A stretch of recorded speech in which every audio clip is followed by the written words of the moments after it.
சின்ன வெங்காயத்தை இடிப்பா வச்சுக்கலாம். எல்லாத்தையும் இந்த மாதிரி இடிச்சு வச்சு இடிப்பா.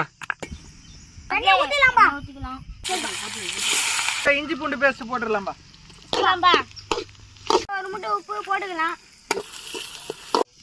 எப்பா இடிச்ச மசாலா போட்டுடலாம்பா. எப்பா சிக்கன் லெக் பீஸை போட்டுடலாம்பா. எப்பா சிக்கன் மசாலா போட்டுடலாம்பா. மிளகாத்தூள் போட்டுடலாம்பா.